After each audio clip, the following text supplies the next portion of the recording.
Sagittarius, Sun, Moon, Rising, and Venus placements. And of course, sa ating mga cross-watchers, magandang araw po sa inyong lahat. Welcome back po dito sa Bottom Magus PH. My name is Angel Francia Feliciano. Now, in today's video, Sagittarius, alamin natin kung ano yung mga magiging kapalaran ninyo pagdating sa inyong trabaho at kaperahan. Mensahe, gabay at kapalaran for our Sagittarius. Sagittarius, Sun, Moon, Rising, and Venus placements. Paalala lang, Sagittarius, at sa lahat po ng mga nanonood, cross-watchers, lahat po ng tarot readings ko dito sa YouTube ay general reading lamang. So, ibig sabihin, hindi po lahat ay makaka-resonate. Kunin nyo lang kung saan kayo nag-resonate, Sagittarius, at iwan yung hindi. Alright, let's start. Sagittarius. Sagittarius. Okay, you have Underworld. I think yung iba sa iyo, this means na makakahanap kayo ng napaka-unique na approach pagdating sa paano kumita ng bagong pera. Paano kumita ng pera. Okay? I feel like with this card, okay, nakasabi dito, create new streams of income. So, ibig sabihin nito, yung ilan sa inyo, or possibly lahat kayo sa Sagittarius makakaisip ng bagong idea para pangkabuhayan. Bagong idea para magkapera. Okay? New source of income, kumbaga. Ayan. Yeah. Methods of making money. Okay. I feel like yung iba din sa Sagittarius, meron yung makakaisip din ganun paraan or may opportunity kung saan may darating na opportunity kung saan makakaisip kayo o mabibigyan kayo ng idea paano parang new methods of making money. Bagong pamamaraan para kumita. Okay. Bagong pamamaraan para kumita. Okay, next you have laborer. Okay, sabi dito, your hard work will pay off soon. Keep going. Okay, sa mga Sagittarius natin dyan na pagod na nagtatrabaho. For some of you, posible ring isa kang laborer. Okay, in any way, shape, or form na laborer na matatawag ka, yung mga pagpupursige mo, lahat ng hard work mo, magbubunga, magpipay off. Okay, careers in construction. So, pag sinabing construction, kasama na dito yung mga laborer, contractor, ano pa, electrician, engineer, architect. I think this is a sign na malaki kayong kikitain or may malaking pera na kayong makukuha through construction work. Maintenance, painting. So, sa mga nagpipaint dyan, Sagittarius, maybe this is a sign na kikita kayo ng malaking commission through your paint. Ayan, any type of labor work na nabanggit ko kanina. And this last message here is hard work is key. What lasts will never come easily. So, lahat ng mga Sagittarius, mga pagsusumikap ninyo, lahat ng mga pagpupuyat, dugo at pawis, lahat ng mga gawain ninyo, mga sakripisyo rin na ginagawa ninyo, lahat ng mga pagpupunyagi, pagsisikap, pagtatrabaho na ginagawa niyo araw at gabi, magbubunga. Yeah, it will pay off. Very, very soon, nakasulat. Okay, next. Sagittarius, you have science. Okay, sabi dito, keep an open mind as something is unfolding just for you. So, buksan ninyo ang iyong isipan. Keep an open mind. Be open-minded kasi there's something na mag-a-unfold. Ano yung mag-a-unfold? Magbubukas. Para lang sa inyo. This could be an opportunity para kumita. This could be also a trabaho. Now, yung mga Sagittarius natin dyan na if yung career ninyo kahilera sa science, na fall under science category, like, ano ba sa science? Doktor, nurse, chemist, ano pa? Medtech, medical technician, ano pa? Yeah, chemist, forensics, biochemist, mga similar fields. This is a sign na malaki ang sasahurin ninyo. This could also be a sign na matatanggap kayo sa trabaho, makapasa kayo sa board exam, o naman yung exam na tinitake ninyo, na fall under sa category ng science, ano pa. And also, this is a sign na makukuha nyo na yung trabaho na posibleng ina-applyan ninyo. Doktor, dentista, kahilera na sa science, nurse, midwife, something like that. Apply scientific methods to solve your business or financial problems. Sa mga Sagittarius natin na may pinoproblema sa kanilang business, negosyo, or may pinoproblema sa kanilang pinansyal. Sabi dito, nakasaad dito sa baraha na you have to apply scientific methods para ma-solve ang iyong problema. Okay, kayo lang makaka-resonate na. I don't know about scientific method. Ano ba mga scientific methods na kayang pwedeng ma-resolve ang mga problema pagdating sa business? Pag-isipan nyo yan. Okay, that's your assignment. Now, for others of you, Sagittarius, the silence card is a message na keep moving in silence as you continue to build. So, kung may mga pinaplano kayo, tahimik lang. Tikom lang muna ngayon. Tikom bibig lang muna ngayon. Keep quiet lang sa mga pinapagawa ninyo, pinaprocess ninyo, lalo na if nag-uumpisa pa lang kayo. May inuumpisahan kayong project, business, new source of income. Keep quiet lang para hindi mausog, hindi masabotahe, hindi ka maunahan, hindi manakaw sa iyo ang idea. Something about that. And also, silence can be a powerful tool for increasing your personal power. Sharing too much too soon can be risky, as not everyone is as trustworthy as they seem. Yeah.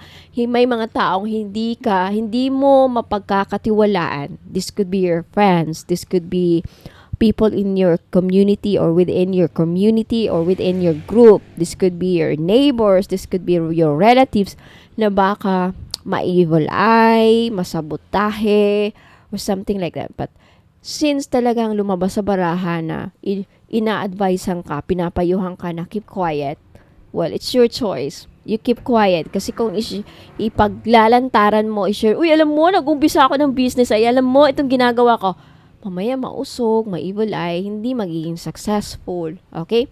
Now, what else for you? Sagittarius.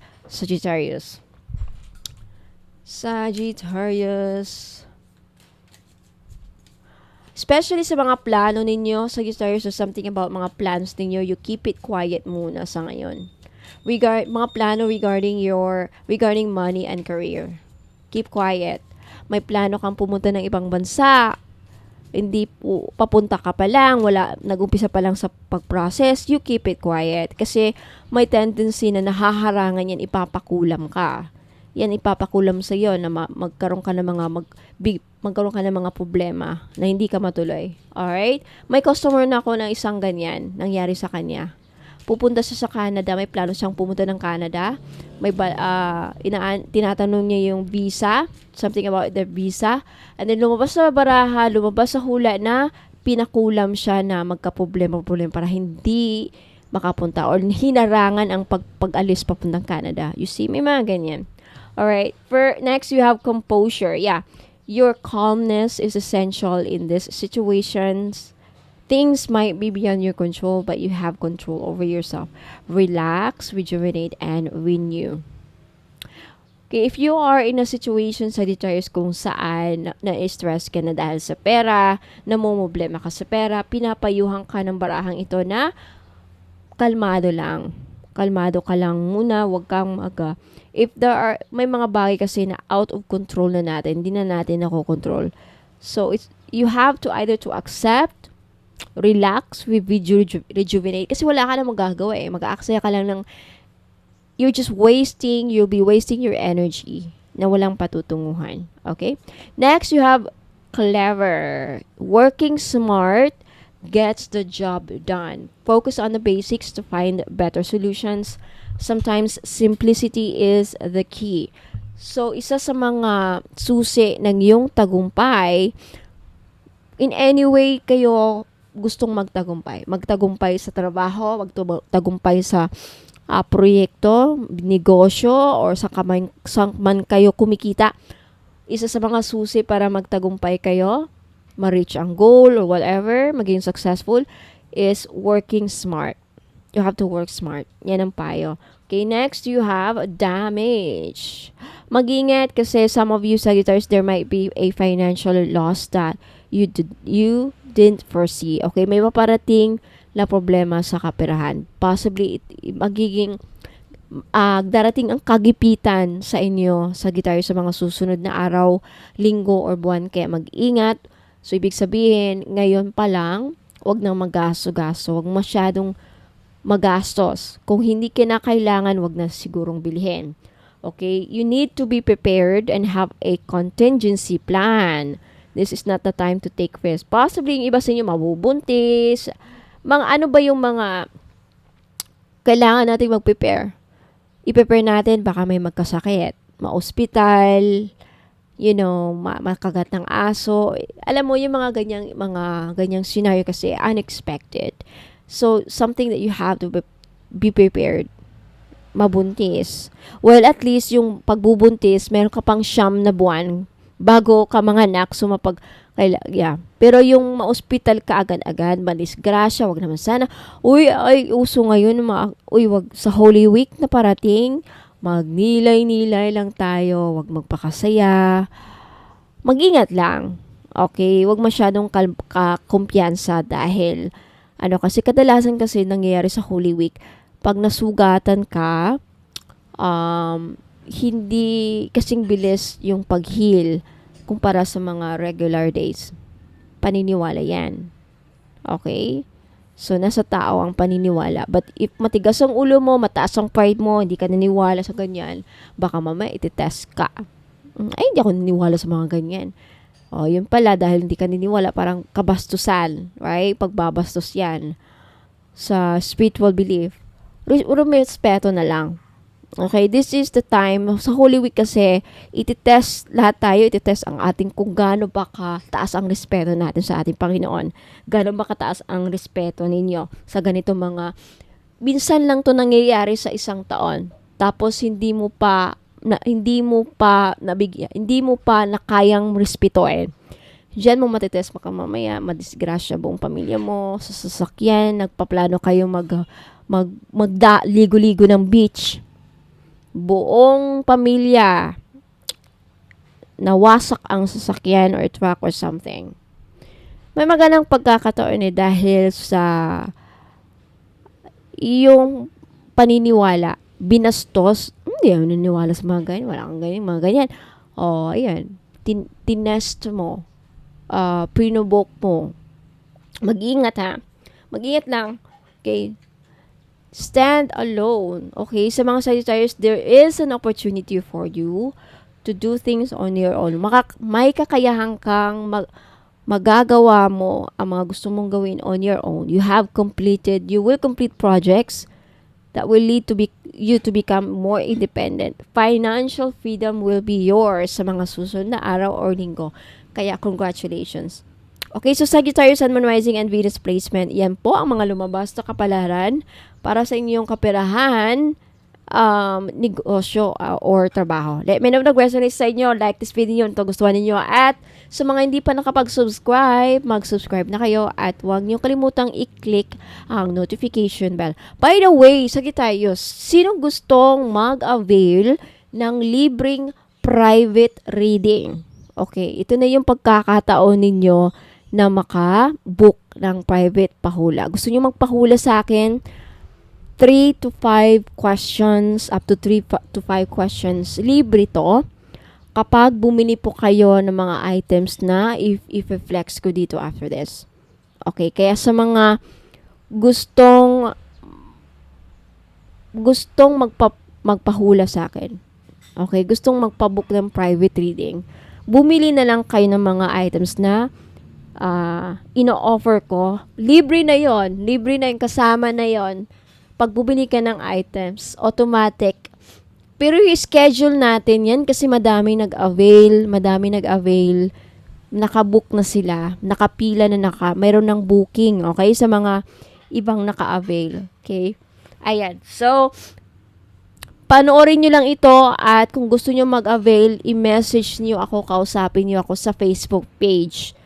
Huwag kayo dito mag-comment kasi hindi ko kayo marireplyan or mababasa. Okay, doon kayo sa Facebook page, Bono Magos PH na may blue check. Hanapin nyo ang Facebook page ko.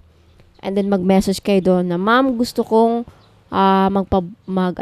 bumili ng item na may kasamang private reading. Okay?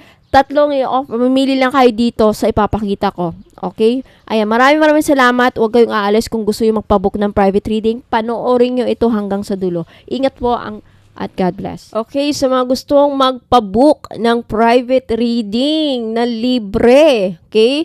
Bumili lang kayo nitong rose quartz face roller or facelift. Okay, this is a natural stone. Guaranteed na genuine natural stone po yan na rose quartz. I only have 5 pieces po. Okay, may inclusion set. Anong kasama? Again, libreng pahula or private reading. Ayan, kasama na sa promo to. Okay, sulit na sulit. Sa 790 pesos, okay, sa 790 pesos, pwede ka nang magpabook ng private reading kasama na pag bumili ka dito. May distance Reiki pa na healing. May prayer request pa kung anong gusto mong ipadasal. May freebies pa na items na money and manifestation oil at isang powerful all-in-one red string. Ayan. So, sa 790, sulit na sulit. Ngayon ko lang to i-offer. Okay? So, I only have 5 pieces. Pag naubos na sold out na to, hindi na ako makaka-restock. I'm not sure kung kailan ulit. Okay? So, pa-message na ako sa Bono Magos PH na may blue check. I-screenshot nyo to at i-message nyo ako. Sad to say, wala pong COD dahil sa mga ritual na gagawin sa mga items ninyo. Okay, so maraming salamat. Pa-message na lang po ako. Okay, sa mga naghahanap naman po ng all-in-one anointing oil or elixir. Okay, meron po ako. This is Bono Magos Sacred Essence Elixir. Magkano to? 500 pesos only na may kasamang inclusion set. Ano mga kasama niya sa inclusion set or freebie set? All-in-one, a powerful string, okay, for manifestation, energy protection, and intention sealing. Meron din kasamang evil eye handkerchief para ma-shield ang iyong aura, for spiritual cleansing na rin at para panangga sa mga inggit at kamalasan. At private reading. Okay? So gustong magpahula, bumili lang kayo nito, may libre ng pahula. Now, infused itong elixir na to, this is infused with rose quartz crystal. Ayan sa pinakababa, may raw crystal yan na rose quartz. That is for unconditional love, emotional healing, gusto maka-attract ng magandang ka-love life, ka-relasyon, gustong mapaibig, ganyan. Rose quartz is for love. And you have peppermint leaves. This is for money attraction. Kaya kung namomblema ka rin ng pera, andyan yung peppermint. This attracts prosperity, abundance, and good fortune na rin. And you have calendula petals. Yan yung kulay yellow, orange, or yellow. This is for your career. Okay? Career success, career promotion, new job, if naghahanap ka, makapasa sa mga job interviews. And you have jasmine flower for love attraction, divine healing, spiritual magnetism, manifestation na para magkatotoo yung mga manifestations ninyo, as well as healing, physical healing, hindi makatulog, gustong ma-relax, gustong gumanang pakiramdam. Ayan, and also madala din itong protection. Yung peppermint may protection din para sa mga masasamang elemento, disgrasya, all kinds of kapahamakan, ipoprotektahan ka rin nito ng oil na to. Kumbaga, all-in-one na ito. For only 500, may libre ng mga freebies. May marami ng inclusion set na kasama. Okay? Paunahan na lang sa pag-avail kasi I only have 10 pieces po. Pag na-sold out na, hindi na po ako makakagawa ulit. Kaya paunahan na kayo pag-message sa akin sa Bono Magos Facebook page na may blue check. Mag-message kayo, i-screenshot nyo ito at ipadala nyo sa akin, i-message nyo sa akin sa Bono Magos page. Sad to say, wala pong COD. Okay? Maraming salamat. Okay, sa mga naghahanap po ng Cartier bangle, gold bangle, this is 2,200 na may libre na pong private reading. Kaya kung gusto nyong magpabook ng private reading, pero namamahalan kayo sa 5K, bumili na lang kayo ng item na ito. Okay? Cartier gold bangle na may screw. Dalawa lang available. Okay, sa gustong bumili nito, mag-message lang po kayo sa akin sa Facebook page, Bono Magos PH na may blue check po. This is 2,200, hindi pa kasama ang shipping. Okay, lalo na pag taga-ibang bansa. Okay, pag sa ibang bansa, yung gustong bumili, through DHL po kami nagpapaship, kaya medyo pricey po. Pwede po nyong ipaship dito sa pamilya ninyo. Ayan, kung ayaw ninyo. I mean, kung hindi nyo kaya yung shipping cost sa ibang bansa, pwede dito. Just message me. For more information, message me sa Bono Magos PH na may blue check po. Mag-message lang po kayo doon. Ayan. Okay, sa inclusion set, kasama yung private reading, Reiki, distance Reiki healing. Kung gusto nyong magpa-heal sa inyong katawan, may dinadaramdam kayo. And also prayer request, kasama na rin. Padasal, kasama na. Ang napaka-importante, pahula. Ayan. At also, freebies na mga items, meron din kasama to. May isang red string at isang money oil and manifestation oil. 2-in-1 money and manifestation oil. Kasama nito. So, 2,200, maraming inclusion set. Paunahan lang sa pagbayad. Mag-message po kayo if available pa sa Facebook page po ng Magos PH. Thank you po.